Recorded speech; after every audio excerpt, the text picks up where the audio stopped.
And we're off. Hello, everybody. Just to let you know, this is my review for Saturday Night Live, episode 16, season 44. The host is Sandra Oh, and Tame Impala is a musical act. Wasn't very impressed by them, but, you know, if you're on Saturday Night Live, you're doing something right. As for Sandra Oh, I felt that the host was overall best she could be. She wasn't in every sketch, which was interesting, but then again, I've been paying more attention to that. Otherwise, we'll start off. It was a cold opener with De Niro sinking right into his Mueller character. As I said, the same thing with Stiller last week, or 2 weeks ago, excuse me, maybe 3 even. Jeez, they take breaks, don't they? So, Robert De Niro, and he was playing as Mueller, and then you had Alec Baldwin being Trump, and Aidy Bryant, I love her. She's great. She was as Barr. It was just them going back and forth, and eventually McKinnon shows up as Giuliani. Really, it wasn't that good at all. They can do so much better. If they're going to keep going on Trump, and then you're telling me they don't have anybody other than Alec, I don't know what to say.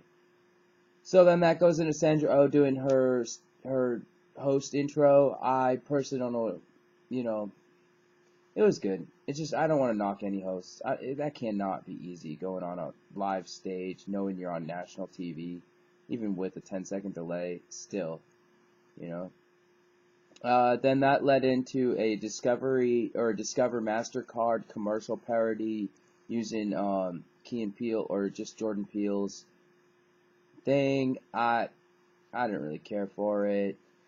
And then that led into a bit with Ego Odim, Kate McKinnon, and Mikey Day.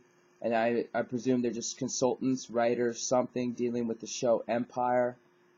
Which, you had Keenan playing Mr. Daniels. Mr. Daniels.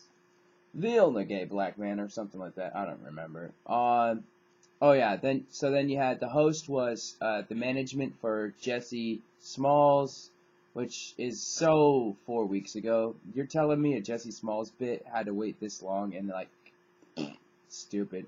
Chris Redd being Jesse Smalls, I'm happy for him. Chris Redd is doing his best, I guess.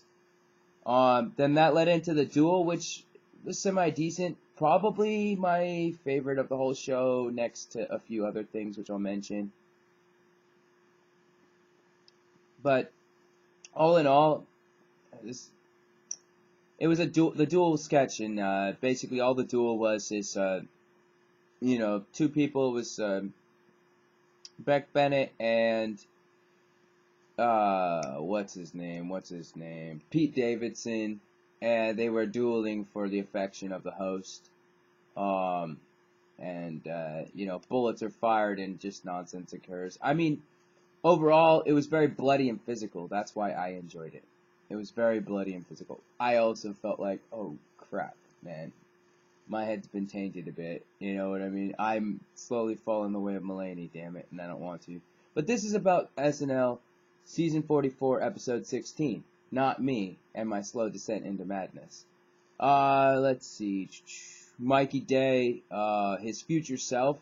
So then the next sketch was Mikey Day at, I'm a scrawny white guy, and I got glasses, and I want to be this way. Gee, what can I do? And he's looking in the mirror, and he sees his future self, which is played by Moffat at first. It's him in 10 years, I think it was, something like that. Maybe, I'm not sure.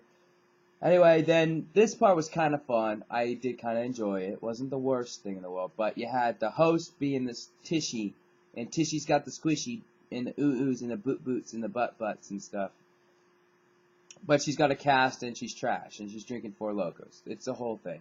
But, whatever. And then you had Beck coming in as the future self, and then the punchline. Oh yeah, Kyle Mooney coming in as the guy that was cool and now he's not, which is a trope, and it's been played out. But worked for the sketch, I guess. Yeah. And that, oh yeah, the punchline was Samsung money. Come on, whatever. Then you had Russia. Now this was a fun one. I really enjoyed this one. Probably my favorite one. It's Beck Bennett being Putin, but then he's getting downgraded because of the fact of with Trump not being under his pocket, I guess, or whatever, which I told everyone years ago. Not about me. So you got Cicely, Strong, Mikey Day, Alex Moffat, and they're being the consulting crew for Putin, like his right-hand men and such. And they're all disappointed because... And then, yeah, the host come in as a translator for some guy who I have no idea who he is, but he's playing Kim Jong-un or Jin-un or Jin-uni, Kim Juni. He's playing the Korean, North Korea leader. And the translation are just silly stuff. It's really good as far as, like, everything. I mean, like, his acting and stuff, but I'd never seen him before. I presume he's a writer. Sorry about the shaking. Oh, that's my legs. And this ergo ball. And me attempting to stay in frame. Oh, work in progress, isn't it? Wow, cool. This one isn't going to be 15 minutes long, though, because I'm almost done. Yeah, that's it, though. And then, other than that, for Weekend Update, you had Cicely being Judge Janine, which is hilarious. And very physical. She fell back in her chair. What? A lot of good stuff. And 80 as the astronaut that didn't get to float out in space. And then you had Beck and Villasenor being the ones that did. But it was just so much fun seeing 80 cry. She's a great actress and a phenomenal comedian. And just in general, it was a good one. I really enjoyed that character. I think it would be fun to see her come back in something, just like as a random show up. And then, other than that, the next thing was Kate McKinnon. And McKinnon is like this old lady, and they're like, it's dumb. It was so dumb. I'm not even going to talk about it. It was so stupid. And then you got PB&J, or sorry, PBS. Woo! The PBS thing, it's called the Rock, something of Rock. What was it? I don't know. It was good though. The electric shoes, got electric shoes, and he kept coming in and cutting off the light for Leslie Jones' person, and then because Keenan was doing the electric shoes, then you had a different host. You got Moody got a chance to be. His name was Lionel Rock.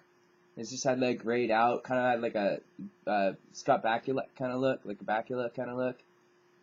It was really cool though, so he got to branch out a bit more. Mooney got to do another character, which was cool. And the electric shoes whole bit really reminded me of What's Up With That? What's up with that? Ooh, what's up with that? And that's cool by me. Oh,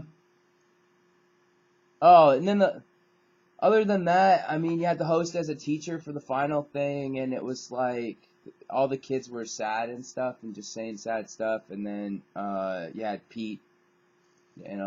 Pete's kind of versatile now, a little bit. You can tell that he's at least doing something, I guess. All in all, I really wouldn't recommend this episode. I'm doing my best to keep it positive because I'm still not on Saturday Night Live yet. I'm a future player for a reason. However, I look forward to being there by at least season 45 if everything goes right, because then I can really help with flushing out. And none of this 3-week break nonsense. I'd come back with 7 different, just like, here, start with this, and we'll go from there. There's no reason that if you have a 2-week break, you shouldn't have fire coming out, burning the entire world. Just straight fire. It's been my pleasure. This was season 44, episode 16. Peace.